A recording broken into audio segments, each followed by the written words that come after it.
Hi guys, here at the London Concours 2021 at the Honourable Artillery Company.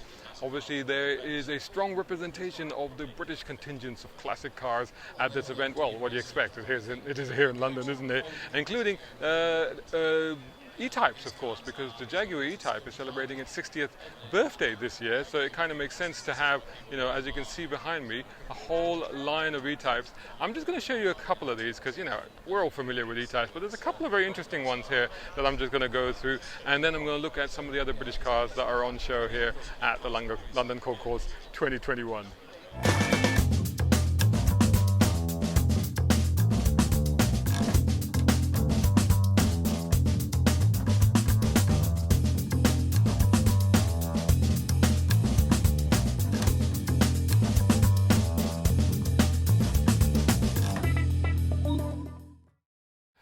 So 77RW is a 1961 Jaguar E-Type, and this is something of the stuff of legends really, and I'm going to have to tell you a little story when it comes to these cars. The Jaguar was being launched at the 1961 Geneva Motor Show, and there were two press cars in existence at the time. One of the press cars, number plate 9600 HP, was with journalists right up to before the motor show itself, and it had to be driven flat out by Jaguar executive Bob Berry, arriving just 20 minutes before its unveiling at the Geneva Motor Show. So it was literally, right in the nick of time.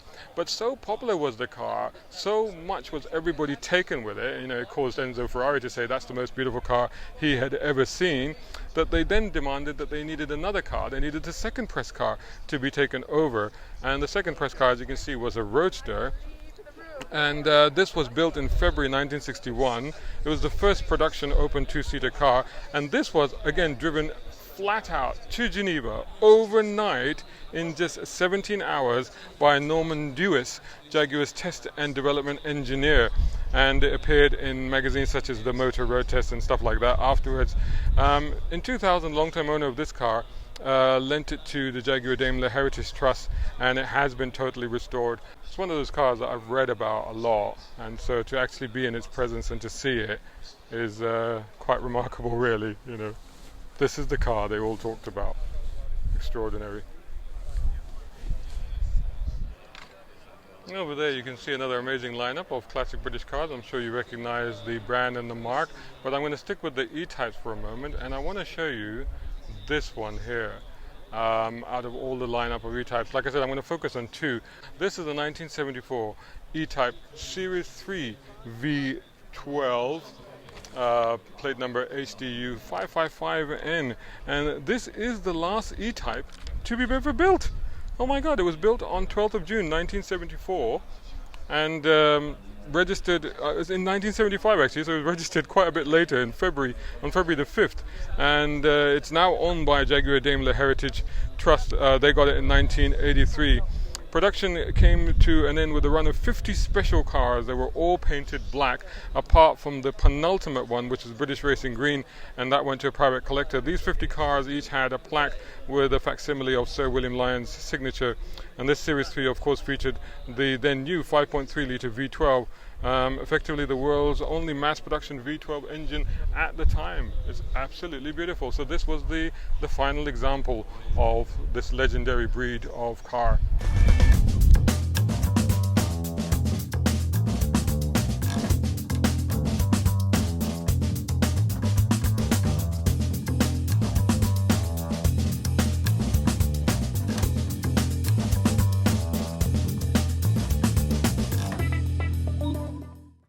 So moving on from the E-Types, this collection of iconic British designs, as you can see here, but I'll just focus on a couple of cars in this lineup, including this 1960 Austin Mini.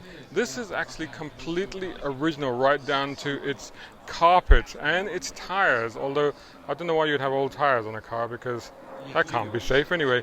So the Mini, as you all know, Sir Alex Sigonis' masterpiece, arguably now the most iconic British car of all time. This is thought to be the lowest mileage car in existence, with just 2,900 miles on the clock.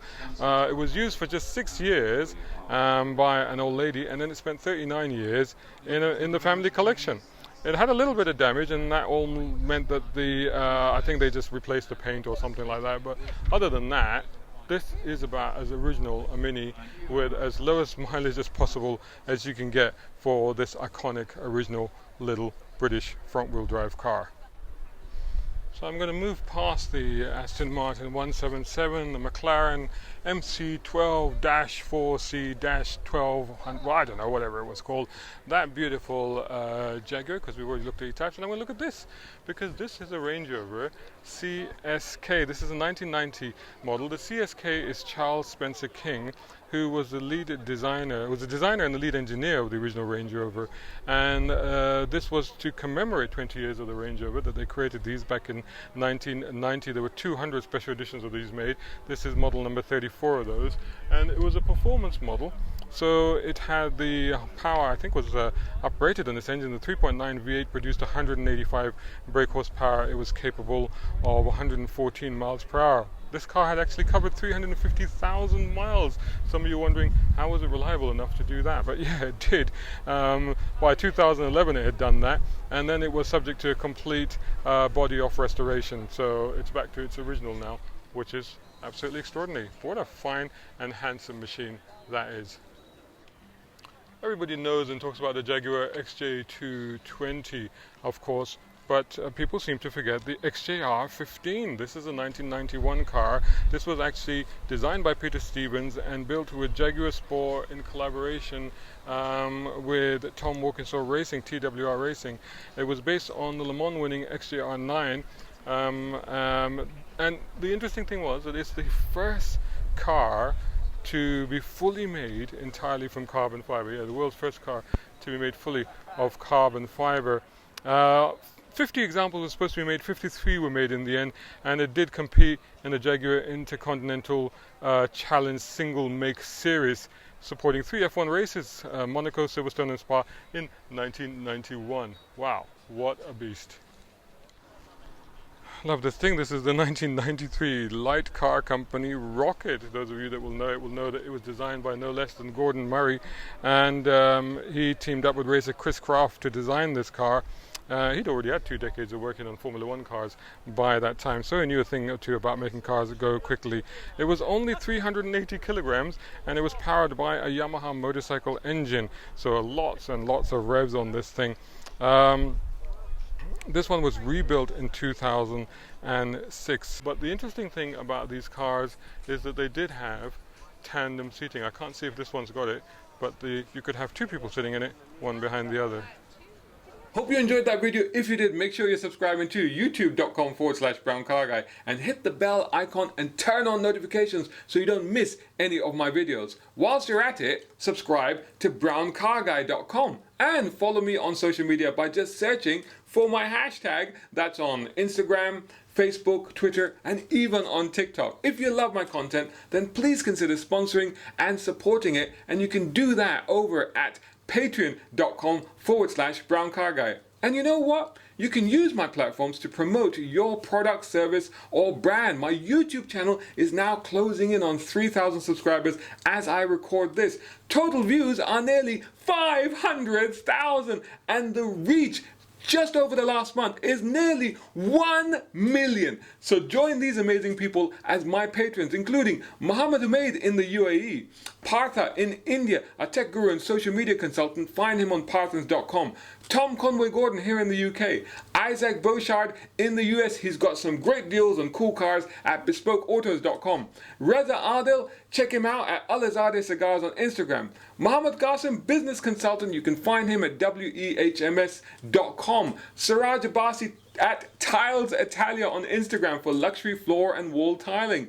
Mark Waddell in Canada. Zach Kogiani, a globe-trotting pilot with amazing images for sale at zachkogiani.com. And last but not least, my school chum Shaheer Hakki. Thanks for watching. More cool vids on the way. Catch you again in the next one.